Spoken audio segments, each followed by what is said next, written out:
When Tesla unveiled the Optimus, it was a laughingstock. It was a joke. Car companies can't make robots. We've seen Honda try for decades without any real progress. But before you knew it, everybody was jumping in, auto companies and others, and it just kept getting bigger. We've seen some amazing demos. But what is the state of things today, and how's all that going? Well, if we're going to talk about that, I've got to bring on someone who knows a lot about robots, who can give me not a great depth of understanding, because I don't have time for that, but a good overview. I've got with me Herbert from Brighter. I'm Brian. Welcome to Futuraza. So I don't know if you saw this fun bit of news. Yeah. Burning through cash. Boston Dynamics lays off 45. What is going on here? I mean, 45 employees is not a big deal. I wouldn't read too much into this at all. Boston Dynamics, they're owned by Hyundai. And they just came out with a brand new Atlas robot that is much more capable, not built out of hydraulic, which is very important, because if everybody said, oh, the Boston Dynamics, don't you see how so far ahead they've been for years? They can do parkour, they can do flips. Number one, those were all choreographed, multiple takes. Number two, it's all hard-coded software. And three, the bot is massive and big. It was never designed for a mass scale.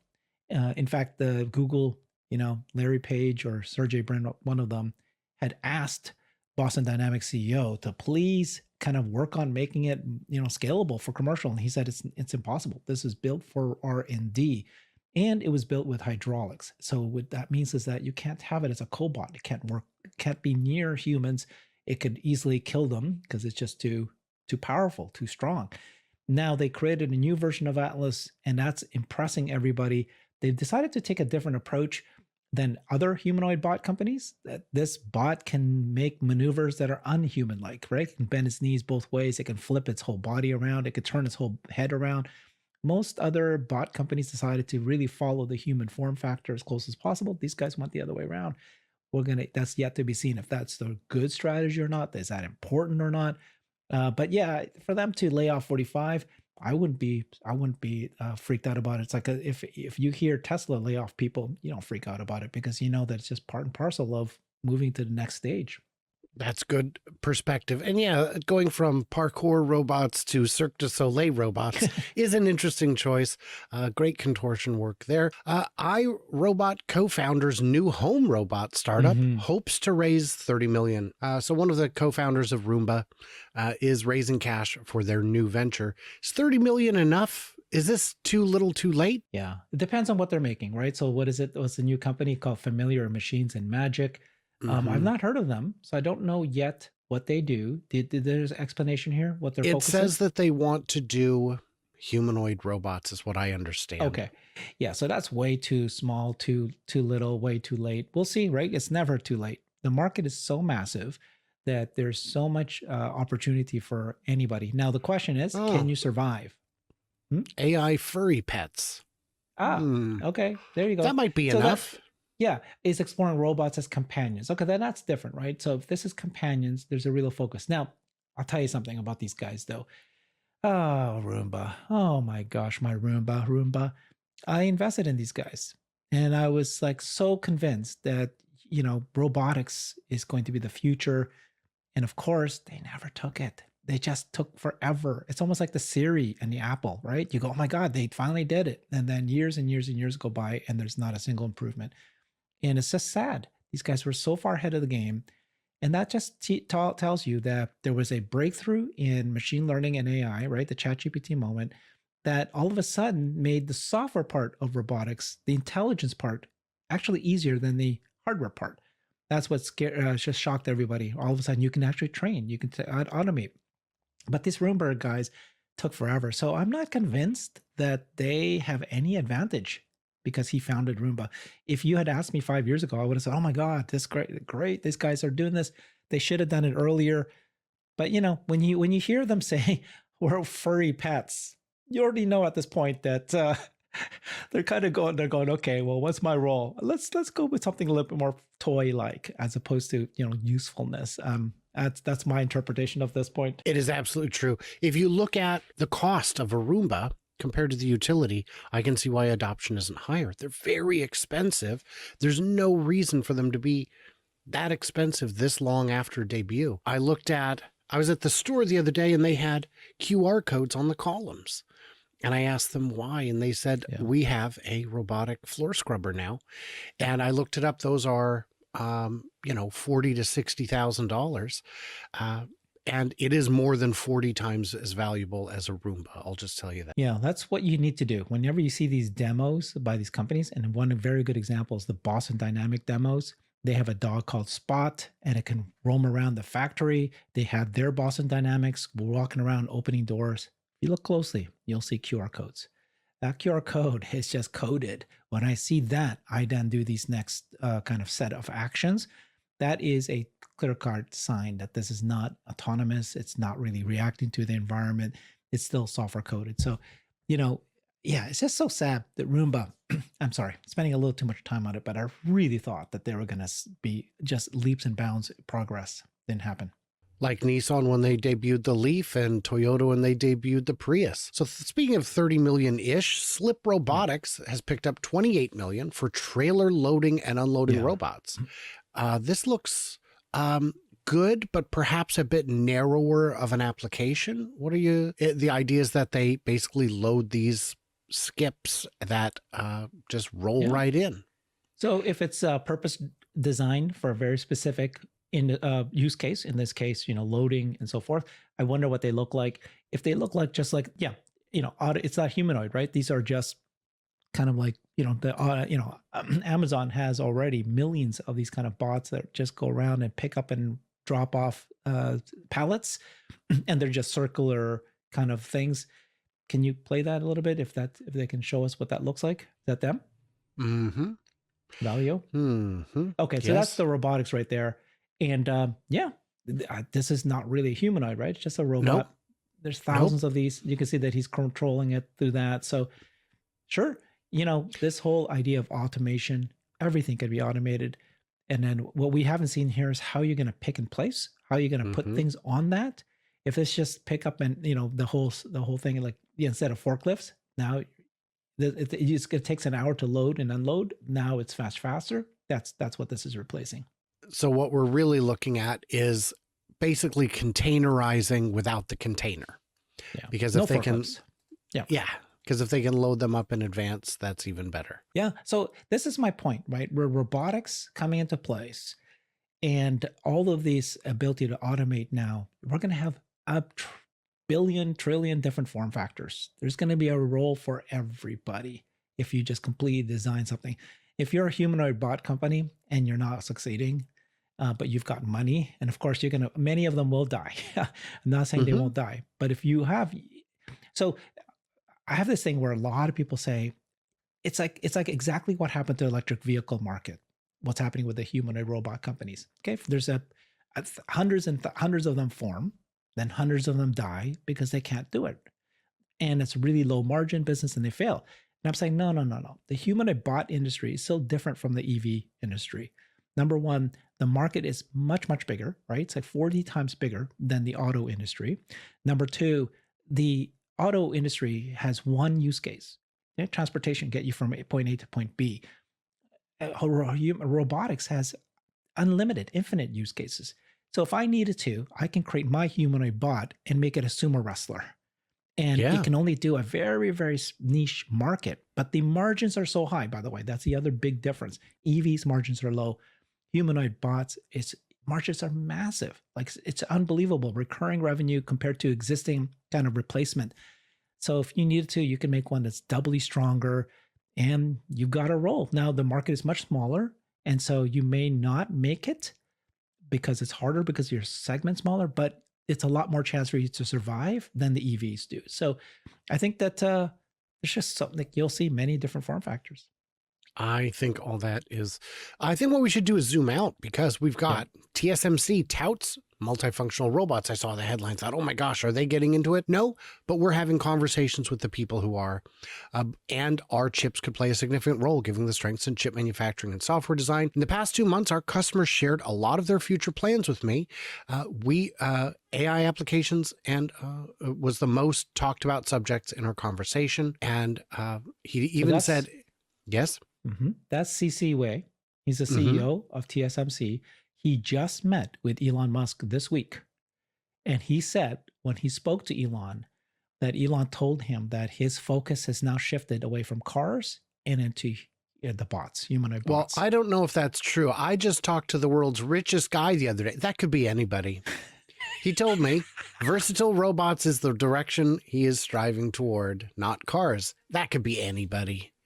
I mean,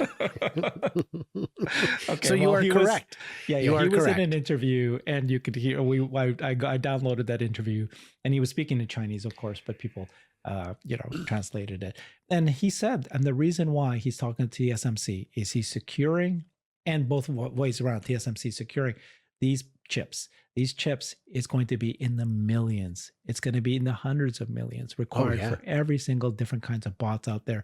These guys are going to just kill it, and they need to secure the contracts. And of course, the thing about Tesla is Tesla has, right? How many, you know better than I do, how many cars do they have right now? 7 million robots on wheels. And then you start adding the millions of humanoid bots, and then you add all the millions of different kind of form factor bots that Tesla's going to do. You've heard Elon talk about R2D2s. So there's going to be bot animals that they're going to create different form factors.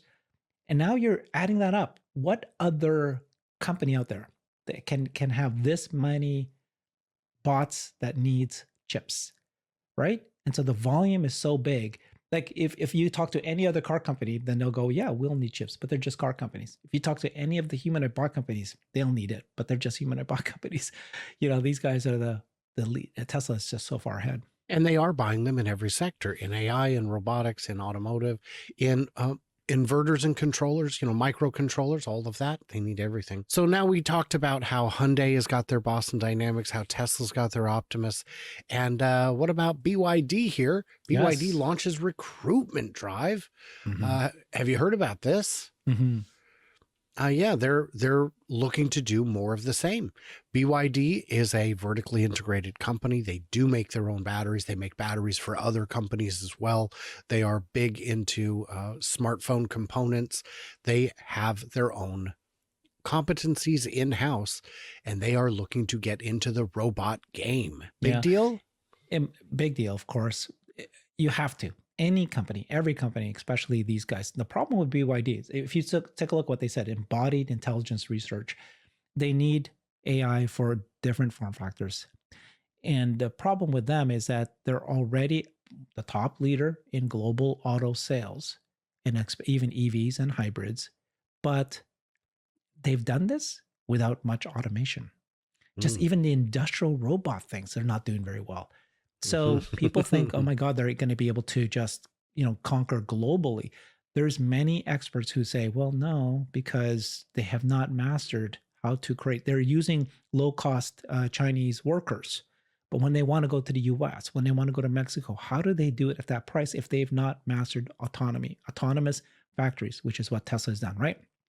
They're just powerful autonomous.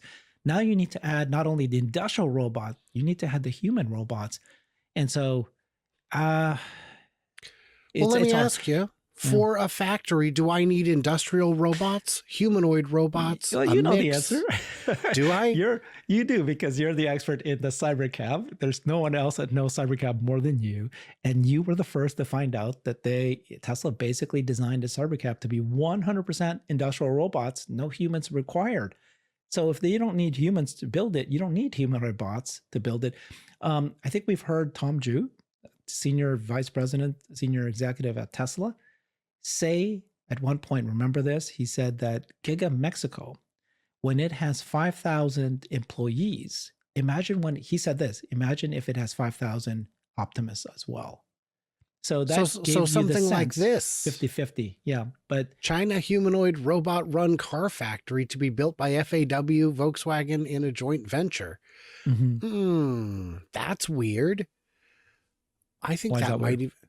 I think it might be premature for these companies to be getting into this game. Um, Although you can have human partners for each of them, they can get. If it's an existing factory, right? Then I've shown videos of BMW's factory, and you could and China and Tesla China too, and then you could see exactly where the humans come in and what they're doing, and many things that they do can be replaced. I guess these guys are trying to show you, look at that, the ability to change the wrist in a certain way. Mm-hmm. I don't know. Yeah. It's interesting. I'm glad to see everyone pushing the frontiers. Some of these things will work. Some of them will be more successful than others. It's all good as far as I'm concerned. Any other big robotics news this week I need to share with the audience? I mean, I think Digit came out and they showed multiple of their humanoid bots out there. They're called Agility Robotics, and then they're digits, and these digits are kind of like coordinated where they're helping pick and place. They're perfectly designed for pick and place, and they have these, instead of fingers, they have 5 kind of grappers, but 5 grappers, and then they're designed to be able to specifically designed to pick and place boxes and bins and so forth. But they just showed how they're, as a swarm, they can work together. So that was the most recent demo that they dropped. And it's every day you're seeing new demos, and we don't know who. Is it fair to say we can't know who's leading in which divisions, in which categories, because there's so much that we don't get to see? I don't know. I think we can. I think we can tell who's going to be the leader and who's not. Like Digit is very, very specifically designed for pick and place. They're not going with the humanoid. It's a humanoid, but it's not. They're not trying to do, kind of like walking like a humanoid. They got their knees bent backwards. They're able to move differently. They're specifically designed for that. So there's a role for them to do that. But for those who are trying to do actual humanoid, right? It's mimicking the human form, to be able to work at your home, to be able to do your ironing, right? To be able to take a drill and do things just like you would with a drill or any kind of a tool. There's a clear leader, and it's Tesla. Everybody knows that they're so far ahead now. And you can see what they're doing with the hands integrated into the wrist and the capability of that, and be able to catch a ball and so forth. And of course, manufacturing that.